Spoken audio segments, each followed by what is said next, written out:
you've seen the rules, right? Yes. Okay. So we will get started. Sure. Thanks. Manny Gonzales, the hiring committee in this room has many concerns about the current state of the city of Albuquerque. We are looking for the person who is best qualified to represent us as mayor. You will have 2 minutes per question unless otherwise noted. You will be signaled when there are 30 seconds to conclude your response. Tell us why you want the job of Albuquerque mayor. Okay, my name is Manny Gonzales. I was born and raised in Albuquerque.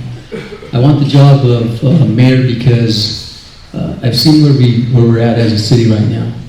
And right now, the state it's in terms of crime, economic opportunities, business opportunities, education, and homelessness and other issues are far beyond whatever I dreamt of in terms of where I want to bring my family up and have my future and the quality of life of issues that I'm concerned about. So for me, it's about getting back to I should say this, it's kind of freeing us from political bondage. And I say that because every term that comes up, everybody runs on the same message. They're going to do something about crime and the economy, and we still have the worst economy, and we still have the worst crime problem in the country. And so for me, we want to go a different direction. I want to be able to truly be the mayor of the people, and when that means the people, that means nonpartisan seat.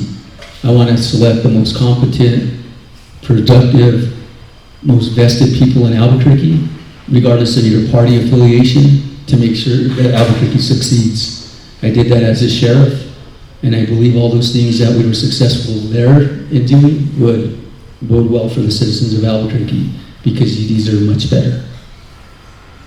Thank you.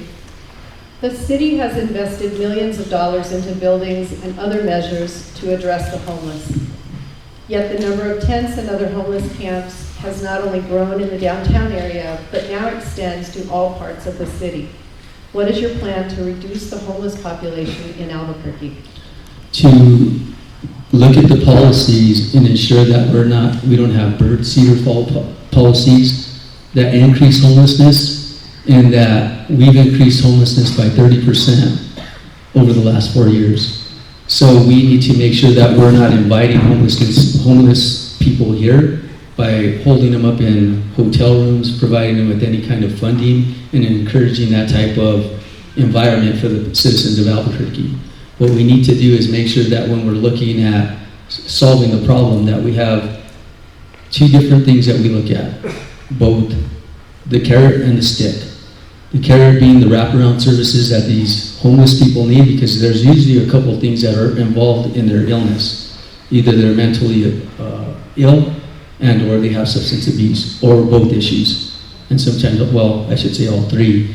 And what we need to do is collaborate with the county that is the stakeholder and the purse string holders with the money for behavioral health. And then as a city, audit, because the budget has gone up $180 million in the last 4 years. And it's almost impossible to get a police service. It's impossible to enforce public order policies like camping in parks, not enforcing shoplifting under $250. So basically anybody can walk into your store, take whatever they want. Those type of policies encourage homelessness, crime, and a bunch of other social problems and other issues that need to be addressed. So my policies would be the opposite of that. We need to make sure that when we're making the decisions, that we have an open door policy, we're listening to the public, and that what's plaguing them from being successful, not increase taxes. But to get back to the homelessness issue, is I didn't believe that the purchasing of the Loveless Center was in the best interest of the citizens of Albuquerque. Thank you. The city and the Albuquerque Police Department have been working under a federal court-approved settlement, a consent decree, with the Department of Justice since 2014. The city has spent millions of dollars per year on reforms. Morale and staffing at APD are at an all-time low, and the city is no closer to the dismissal of the case than it was 7 years ago. Should APD be placed in receivership of the federal court, or do you have a plan for removal of the consent decree? If they, I have an answer for both of those. So if they are placed in receivership, we still have to provide public safety for the citizens of Albuquerque. It's not fair to them. They didn't buy into the DOJ compliance piece, nor did anybody else. So you still have to comply. You can't push back. You still maintain the leadership you need to address that, but you also have an obligation to provide public safety. My solution would be is to contract out services to the sheriff's office immediately, so you get services that aren't watered down, that the collaboration between them, the city, the state, and the federal partners continues. You've seen what happened yesterday in the city of Albuquerque. That was the Bernalillo County Sheriff's Office and the Albuquerque, and I should say the FBI, in that person that was taken down from the Piru Crips was shot here, was dealing guns, drugs for months. And so for us, there is a lot of criminal activity and networks that need to be addressed. But getting back to your thing about that, is that at some point that there has to be the consideration of consolidation, because people here don't care about who's wearing the uniform. They care about we're protecting their rights, property, and lives. That's what you are entitled to as a United States citizen, and that's what I'll make sure that you get as in terms of me being the mayor. Okay. Do you believe that APD should be placed in receivership? That, I can't say I believe that because I don't know enough about where they're at and making that decision, but if it is, I still believe that we can't wait for a solution, and we have to have an immediate solution. I should say a short-term solution and a long-term. The short-term being getting them the services they need right away, and not using receivership and or the DOJ compliance as an excuse of why nobody can do their jobs. Thank you. Now we're doing a lightning round. You'll have 2 questions, 1 minute each. Okay. She'll still be signaling you at 30 seconds. Okay. All right, so, and what we'd like you to do is answer that you either support or oppose, if you can, and then tell us why. Okay. Do you support or oppose city ordinances that mandate business requirements, such as minimum wage, personnel scheduling, and mandated sick leave? I oppose that. You could tell I us. oppose that because I believe it's so difficult to do business in the city of Albuquerque in the first place. And I've talked to other business owners, and why should the government be imposing more things on people that are trying to do something entrepreneurship, when we should just be creating more policies that make it business friendly here, and opportunities for people to maybe remove some of the red tape, so to speak, because people don't want to do business here because it's easier to do business in Texas or Phoenix. We need to be able to staff the departments so we create excellent services, regardless if it's in policing, solid waste, getting a license to, or any type of permitting for building a home or development. We should be working with the public. My idea is that we need to have people-centric policies and not national proxy party politics being pushed down on us.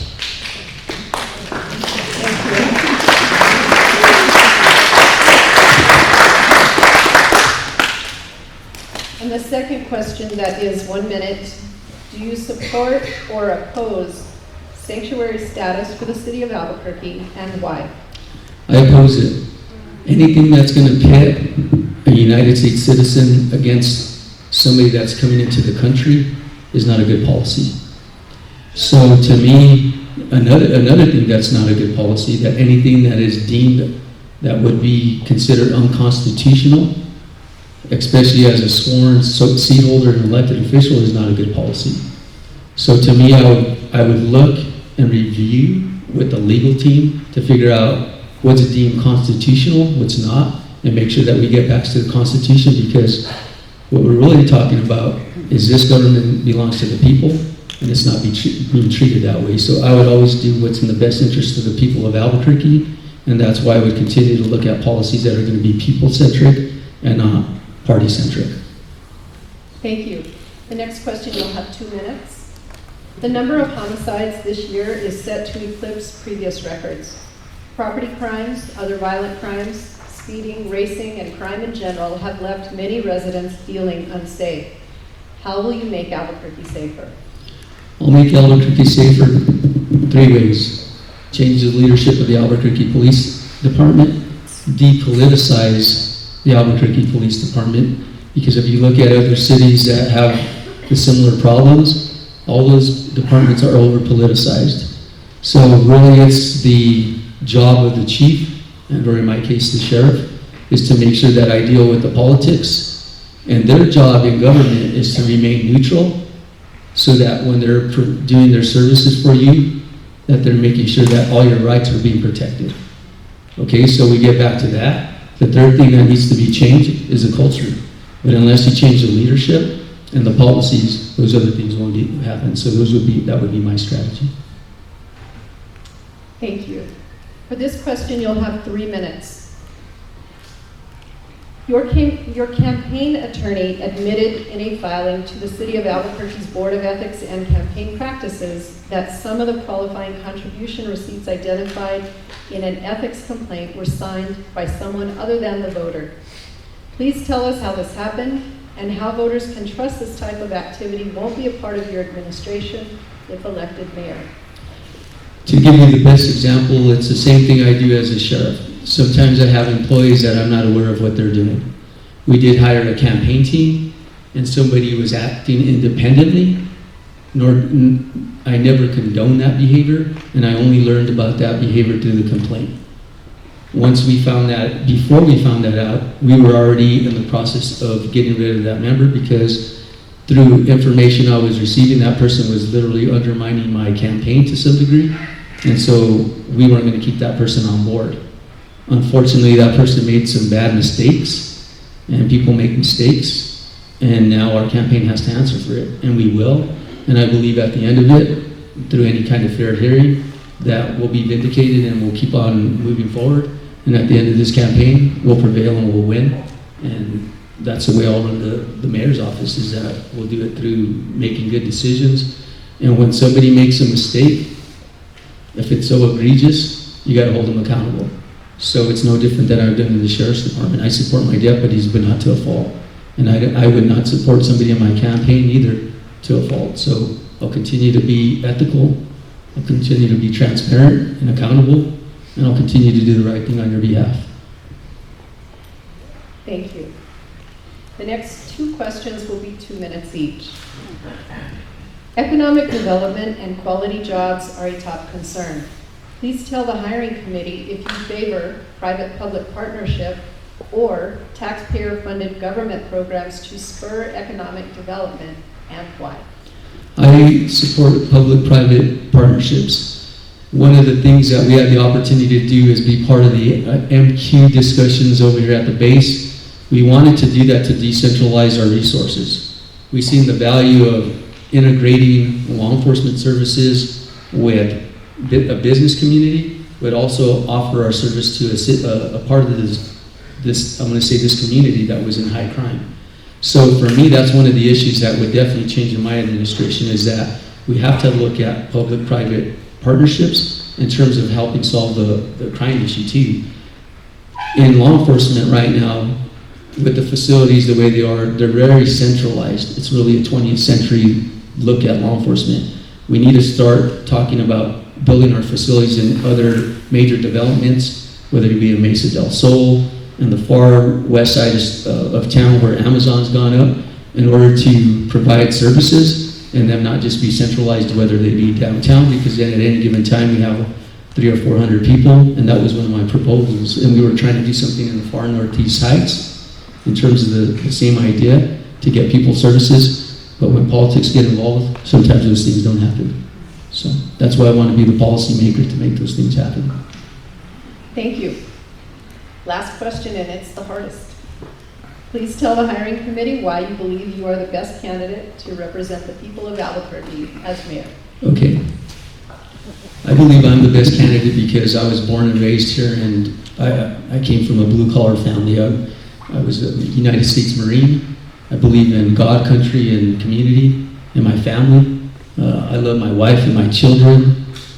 I believe that people that I've worked out there with, and being willing to probably make one of the highest sacrifices in life, and being out there and doing stuff in the streets and being willing to lay my life out there for people, I don't think you can have a better candidate. And it's not talk. Mine is real. I've been involved in a police shooting in the middle of Albuquerque and survived that. And so mine isn't making things up or saying what you want to hear. Mine is real. I want to represent you because I really feel that the people of Albuquerque have not been represented in their best interest, and my interests are yours. And so for me, I'm your servant. I want this job because I want to serve you, not because I want you to call me mayor. You can call me Manny, and I will come and serve you. So that's why I want this job. I'm committed to you, and people know I am. When I tell you I'm going to do something, I mean it. We turned what was a politically polarized department that was in a deficit and demoralized, and now it's a model agency in the country. Don't ask me, ask the Attorney General of the United States. Okay, so to me, it's real. I will prove to everybody in this room and everybody in Albuquerque, we will no longer be number one in crime and have the worst economy in the country ever again as long as I'm there. Thank you. Thank you.